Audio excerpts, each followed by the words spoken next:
మళ్ళీ ఇంకోటి ఏంటంటే ఆన్లైన్ ట్రాన్సాక్షన్స్ ఉండవు ఏడ. రూపాయికి తయారయ్యేదాన్ని 24 రూపాయలు 25 రూపాయలు చొప్పున చెప్పి వీళ్ళు అమ్ముతున్నారంట. ఆన్లైన్ ట్రాన్సాక్షన్స్ ఏడ కూడా లేదు అంటే ఎన్ని వేల కోట్లు జిఎస్టీ లేకుండా బిల్స్ లేకుండా ఆన్లైన్లో కాకుండా ఎంత బ్లాక్ మనీ అనేది ట్రాన్స్ఫర్ అవుతుందో, ఎంత బ్లాక్ మనీ రొటేషన్ అవుతుందో ఒక్కసారి ఆలోచించుకోండి. ఎవరు ఆ పెద్ద మనుషులు? మొన్నటిదాకా మనం మాట్లాడితేమే కదా, దీనిలో సగానికి సగం మంది మళ్ళీ ఎవరు అంటే మార్వాడీలే ఉన్నారంట. వాళ్ళకి బాగా అలవాటు కదా జీరో దందా నడిపించడు, ఆన్లైన్లో కూడా ఎక్కువ వాళ్ళు తీసుకోరు. ఇట్లాంటి దందాలు మంచిగా రొటేషన్ చేయండి, ఇట్లాంటి దందాలు చేయమంటే బాగా చేస్తారు వీళ్ళు.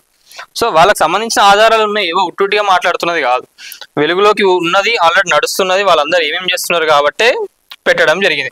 ఇంకోటి ఏంటంటే గవర్నమెంట్ కూడా దీనిపైన స్ట్రిక్ట్ యాక్షన్స్ తీసుకోవాలి. అడ్వర్టైజ్మెంట్స్ మీరు ఏదో జమానాలో చేసింది ఇప్పటిది కాదు, జనరేషన్స్ అప్డేట్ అవుతారు, ఇంకా లేటెస్ట్గా ఏమేమి రోగాలు వస్తున్నాయి అవన్నీ కూడా వస్తా ఉన్నాయి. మరి దానికి సంబంధించి కూడా మీరు కూడా అడ్వర్టైజ్మెంట్లు అప్డేట్ కావాలి కదా. ఎంతసేపు అదే ముఖేషా, ఎంతసేపు అవే 2 గాజులు అమ్ముకునే యాడ్లేనా? ఇక మీరు ఇన్ని వేల కోట్లు ఖర్చు పెడుతున్నది ఏడ కనిపిస్తున్నది జనాలకు?